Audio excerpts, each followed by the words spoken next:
You can perform 10,000 crunches daily. You can restrict yourself to extreme caloric deficits. You can engage in excessive cardiovascular training until you're physiologically exhausted, and you will not eliminate that abdominal adiposity. Why? Because you're targeting the wrong metabolic enemy. Most people conceptualize belly fat as simply stored energy, passive adipose tissue. They're fundamentally incorrect. What if I told you that the adipose tissue you can manually compress, the subcutaneous fat directly beneath your skin, is actually metabolically benign, relatively harmless? The genuine problem is something you cannot physically grasp. It's a hidden, metabolically active tissue buried deep inside your torso, infiltrating your liver, surrounding your pancreas, encasing your heart. It's called visceral adipose tissue. And here's the profoundly concerning aspect. You can be lean everywhere else, arms, legs, face, and still harbor dangerous quantities of this tissue packed inside your abdominal cavity. It's a condition called TOFI, thin outside, fat inside, and it's arguably more metabolically dangerous than generalized obesity. Make sure to tell us where you are watching from and leave a like, because I have compelling news for today's video. While visceral adipose tissue is the most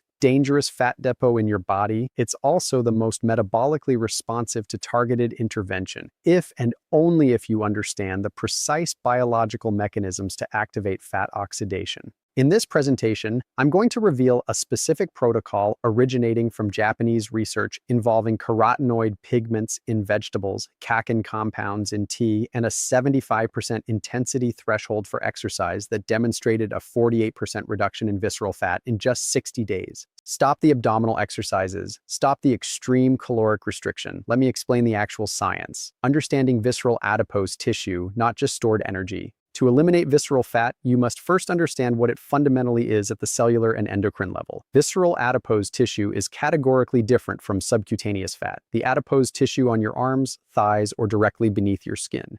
Subcutaneous fat, passive storage. Subcutaneous adipose tissue is relatively metabolically inert. It functions essentially as energy storage, a biological savings account. It sits passively storing triglycerides for future energy needs. Metabolically active endocrine organelles. Visceral adipose tissue is biologically active. It functions more like an endocrine gland than passive storage. It actively secretes inflammatory cytokines, interleukin-6, tumor necrosis factor alpha, adiposine signaling molecules that disrupt metabolic homeostasis, free fatty acids directly into portal circulation, overwhelming hepatic metabolism. This creates a cascade of metabolic dysfunction, haptic insulin resistance. The liver becomes resistant to insulin signaling, systemic inflammation, chronic low-grade inflammatory state, hormonal dysregulation, disrupted leptin, adiponectin, cortisol signaling, aeogenic lipid profiles, elevated triglycerides, reduced HDL cholesterol. Think of visceral adipose tissue as a metabolic parasite. It infiltrates your vital organs, liver, pancreas, heart, and it perpetuates systemic inflammation and insulin resistance. The diagnostic test, identifying visceral adiposity. How do you determine if you have excessive visceral fat accumulation? Here's a simple clinical assessment. Stand and manually palpate your abdomen. If your belly is soft, compressible, and mobile, that's predominantly subcutaneous adipose tissue. That's the cosmetic fat that bothers people aesthetically but poses minimal metabolic risk. If your belly protrudes and feels firm, solid, tense, that's visceral adipose tissue. That firmness is the pressure of intra-abdominal fat pushing outward against your abdominal wall from the inside. That physical tension is your liver, pancreas, and intestines literally surrounded by inflammatory adipose tissue. Additional clinical markers. Waist circumference is greater than 40 in men or is greater than 35 in women. Waist to hip ratio is greater than 0 or is greater than 0. 85 women, elevated fasting triglycerides, reduced HDL cholesterol, elevated fasting glucose or insulin. These indicate excessive visceral adiposity, even in individuals who appear relatively lean. The top high phenomenon, thin outside, fat inside. This is a critical concept. You can be skinny fat, normal BMI, lean extremities, yet harbor dangerous visceral adiposity. Research demonstrates that individuals with normal body weight but excessive visceral fat have metabolic risk profiles equivalent to or exceeding those of overtly obese individuals. This is metabolically driven disease risk independent of total body mass.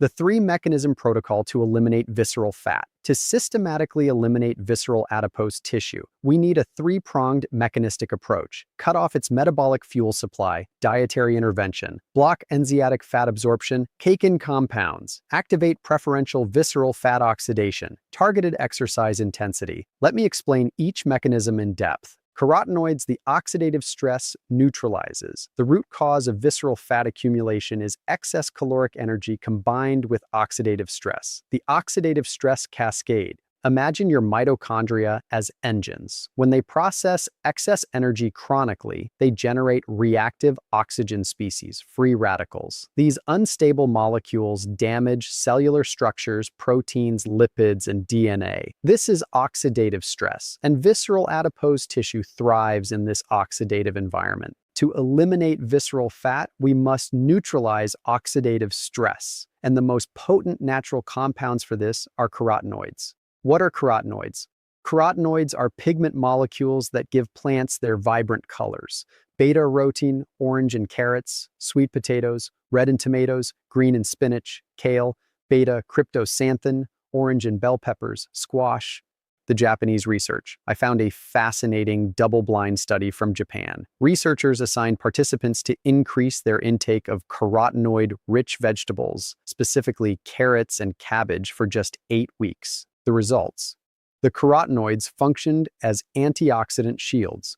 They neutralized free radicals, scavenging reactive oxygen species, activated genetic fat-burning pathways, upregulated genes involved in fatty acid oxidation, suppressed fat storage genes, downregulated lipogenic enzyme expression. The outcome: significant reduction in visceral adipose tissue just by increasing dietary carotenoid intake. The mechanism. Carotenoids activate something called PAR-alpha prox, proliferator activated receptor alpha, a nuclear receptor that regulates genes involved in fatty acid oxidation, particularly in the liver. When you consume high levels of carotenoids, you're essentially sending a genetic signal. Stop storing fat, start oxidizing it. The practical protocol.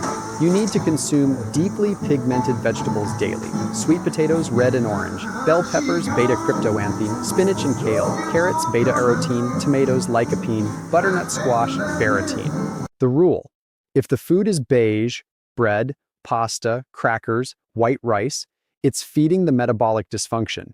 If the food is vibrant, orange, red, or deep green, it's activating fat oxidation pathways. It's that mechanistically straightforward mechanism. #2 green tea Catechins, the lipase inhibitors.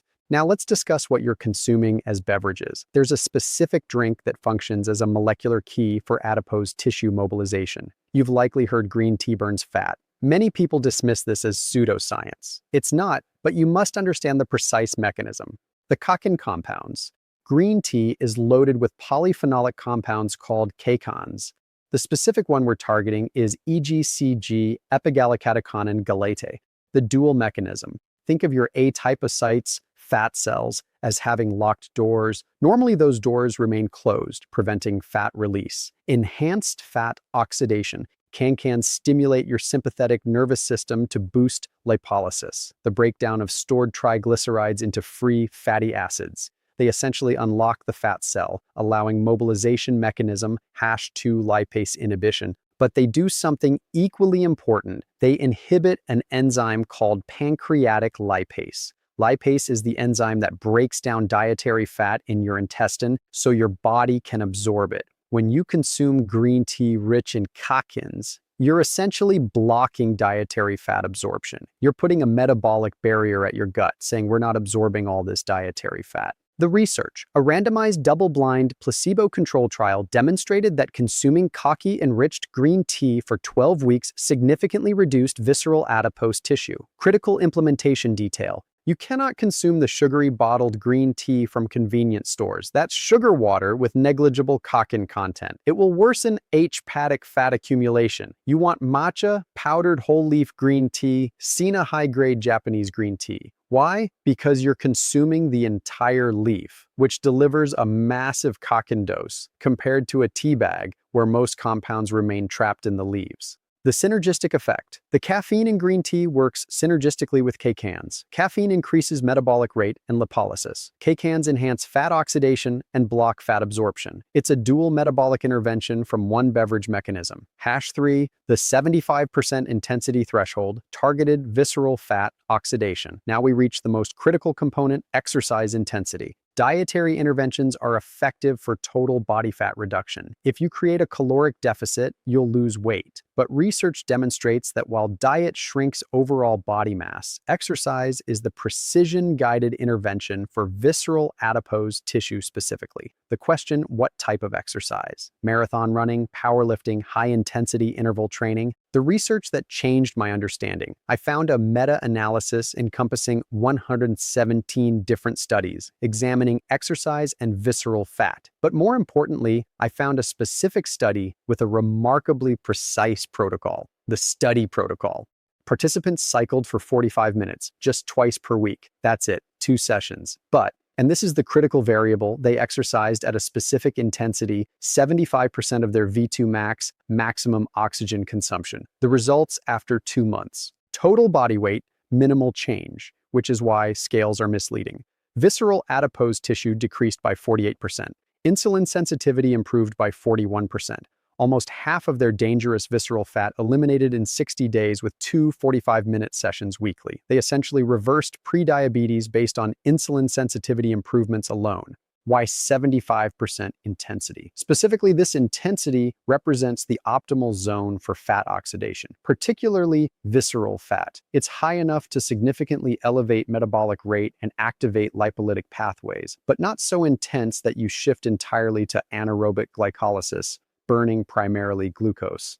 At 75% VO2 max, you're in the fat-burning zone while still achieving significant cardiovascular adaptation and hormonal signaling. The talk test practical implementation. You don't need laboratory equipment or oxygen masks. Use the talk test. Too easy is less than 70% intensity. You can sing songs comfortably. Not sufficient intensity. Too hard is greater than 85% intensity. You cannot speak at all. You're approaching anaerobic threshold. Too intense. I must address a critical misconception. When people want to eliminate abdominal fat, their instinct is extreme caloric restriction. 500 calories daily, improperly executed 1 meal a day protocols, extended fasting without preparation. The problem. Research demonstrates that caloric restriction hits an adaptive threshold. There's a physiological limit to how much dietary restriction helps before your metabolism downregulates to protect energy stores. Your body interprets extreme restriction as starvation. It activates compensatory mechanisms, reduced thyroid hormone production, decreased sympathetic nervous system activity, reduced spontaneous movement, NE8, increased cortisol production, enhanced hunger signaling. You're metabolically defending against further fat loss. Exercise is different. A recent study in the British Journal of Sports Medicine found that exercise demonstrates a dose-dependent response for visceral fat reduction. What does this mean? It means there's no upper plateau. More exercise equals more visceral fat loss. The relationship is linear, without the adaptive metabolic suppression seen with caloric restriction. The strategy: don't starve yourself. Consume adequate nutrient-dense food, the carotenoids, adequate protein, healthy fats to fuel optimal metabolic function. Then use strategic movement to create the metabolic stimulus for visceral fat oxidation. The complete visceral fat elimination protocol. Let me consolidate this into an actionable implementation plan. Step 1. The carotenoid protocol. Examine your plate at every meal. Add 1 serving of a deeply pigmented vegetable to every meal. Breakfast, sweet potato or spinach, bell peppers, carrots, tomatoes, butternut squash, kale, mixed colored vegetables. Target minimum 3 servings daily of high carotenoid foods. This is your oxidative stress shield. You're activating PAR-alpha and fat oxidation genetic pathways. Step 2. The Catechin intervention. Replace 1 daily coffee with high-quality matcha or sencha green tea. Preparation: 1 to 2 teaspoons matcha powder in hot water, not boiling, damages Catechins, or 2 to 3 cups senna throughout the day, no added sugar. Optional squeeze of lemon, vitamin C enhances caecin absorption. You're inhibiting pancreatic lipase and enhancing lipolysis. Step 3. The 75% intensity cardio protocol. Frequency, 3 to 4 sessions per week, 45 minutes per session. Intensity, 75% V2 max. Use talk test. Modality options, cycling, stationary or outdoor, running or jogging, rowing machine, incline walking, swimming, elliptical. The specific modality doesn't matter. What matters is maintaining that 75% intensity threshold for the full 45 minutes. Progressive implementation. Week 1 to 2, sessions 30 minutes. Week 3 to 4, 3 sessions 35 minutes. Week 5 to 6, 3 sessions 40 minutes. Week 7 plus, 3 to 4 sessions 45 minutes. Step 4, resistance training complementary. While cardio is the precision tool for visceral fat, maintain 2 to 3 resistance training sessions weekly to preserve lean mass during fat loss. Step 5,